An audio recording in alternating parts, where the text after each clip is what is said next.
Shalom sahabat-sahabat, saudara-saudara yang terkasih di dalam Yesus Kristus. Puji syukur, limpah berkat yang telah Tuhan berikan kepada kita. Kita bersyukur karena kita masih dapat bersama lagi hari ini di dalam firman Tuhan kita, renungan kita bersama-sama. Mari kita berdoa. Bapa kami di surga, terpuji namamu Tuhan, Allah yang penuh kasih. Bimbing kami, tuntun kami untuk mengerti firman-Mu ini. Dalam nama Yesus kami berserah, amin. Saudara-saudara, judul firman Tuhan kita pada saat ini adalah masa untuk menjadi dewasa. Masa untuk menjadi dewasa. Dan ayat renungan di dalam 1 Korintus 13 ayat 11 berkata seperti ini. Mari kita baca dan lihat bersama-sama. Dalam ayat ke-11 berkata, ketika aku kanak-kanak, aku berkata seperti kanak-kanak. Aku merasa seperti kanak-kanak. Aku berpikir seperti kanak-kanak. Sekarang sesudah aku menjadi dewasa, aku meninggalkan sifat kanak-kanak itu. Saudara-saudara yang terkasih, kajian terkini telah menunjukkan bahwa lobus frontal otak, tempat membuat keputusan dan penilaian, tidak sepenuhnya dibangunkan sehingga kira-kira umur 25 tahun. Ini menunjukkan bahwa kebanyakan orang adalah belum cukup matang untuk berkawin sebelum umur itu 25. Tidak heranlah bahwa semakin muda pasangan itu, semakin tinggi kemungkinan perceraian terjadi.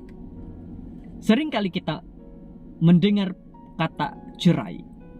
Sering kali kita mendengar berita tentang cerai. Dan kita diajak pada saat ini untuk melihat pelajaran kita bersama agar kita dapat pikir dan memberitahu kepada sahabat serta saudara-saudara kita yang lain. Nah, apakah bezanya antara kematangan emosi dan ketidakmatangan? Berikut adalah beberapa tanda-tanda ketidakmatangan emosi. Pertama, turun naik emosi yang cepat. Kecenderungan emosi untuk berada di luar kawalan ini ditunjukkan sebagai letupan amarah, berteriak, menjerit, memecahkan barang, atau memukul orang lain. Menjadi dewasa, ketidakmampuan untuk menerima kritikan, terlalu cemburu, tidak rela mengampuni, dan perubahan angin yang tidak dapat dijangka. Ini hal yang pertama tentang tidak matangnya dalam emosi. Yang kedua, kurang berdikari, terlalu bergantung pada orang lain, memerlukan seseorang dalam sisi sepanjang masa, tidak mempunyai pendapat sendiri, atau tidak bersedia atau tidak mampu mengungkapkannya, sangat mudah dipengaruhi oleh orang lain. Yang ketiga, sentiasa mencari perhatian, sentiasa meminta untuk diperhatikan. Hanya setia selagi hubungan itu berguna, memerlukan kepuasan serta-merta yang mengakibatkan masalah keuangan atau masalah pribadi, dan tingkah laku impulsif, bertindak tanpa berpikir terlebih dahulu. Ini perkara yang sering kali terjadi, saudara-saudara, yaitu sentiasa mencari-cari perhatian. Tidak kira laki-laki atau perempuan, ini sering kali terjadi. Yang keempat, mementingkan diri yang keterlaluan, membuat tuntutan-tuntutan yang tidak masuk akal, sentiasa asik dengan diri sendiri, mencari maklum balas positif atau simpati tanpa henti, dan cenderung untuk tidak menerima tanggung jawab untuk apapun juga. Kita sudah mendengar 4 perkara yang menunjukkan ketidakmatangan emosi. Mari kita pikir, mari kita katakan atau nasihatkan kepada orang-orang, sahabat, saudara, anak-anak, dan juga teman-teman kita yang lain. Bagaimana emosi yang matang dan tidak matang? Orang yang tidak matang secara emosi, tidak memahami keperluan dan perasaan orang lain, dan mempunyai masa yang sukar menjadi seorang pasangan atau orang tua. Sebaliknya, berikut adalah beberapa ciri-ciri orang yang matang secara emosi. Kita lihat lagi, ada 5 perkara. Pertama, kematangan untuk memberi dan menerima cinta dan kasih sayang. Kedua, memahami dan menangani reality.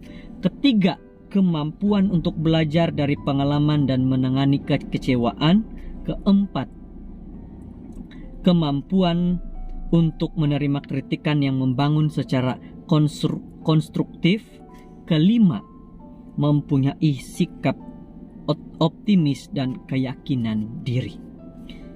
Kita sudah belajar hari ini perkara yang sangat penting tentang kematangan emosi dan juga tidak matangnya emosi. Sesuai dengan tajuk masa untuk menjadi dewasa. Apakah kita saat ini sesuai dengan masa menjadi dewasa? Bagi keluarga kita, pasangan kita, apa yang kita harus lakukan? Kita sudah diberitahu dan kita sudah dinasihati melalui firman Tuhan pada hari ini. Mari kita minta sama Tuhan. Ya Tuhan, bantu kami untuk bertumbuh menjadi dewasa, orang dewasa yang matang, supaya kami mempunyai perkawinan yang sehat dan perkawinan yang berjaya. Kiranya kita diberkati dengan firman Tuhan hari ini. Dengan begitu baik, kita dapat diberitahu apa yang Tuhan inginkan dalam sebuah perkawinan. Mari kita berdoa. Bapa kami di surga, terima kasih firman-Mu begitu baik, menyatakan tentang bagaimana kami harus lebih baik dalam keluarga kami, harus lebih matang, dewasa dalam keluarga dan pasangan kami. Terima kasih Bapa, bantu kami dan tolong kami untuk dapat menjadi yang terbaik bagi keluarga dan pasangan kami. Dalam nama Yesus, amin.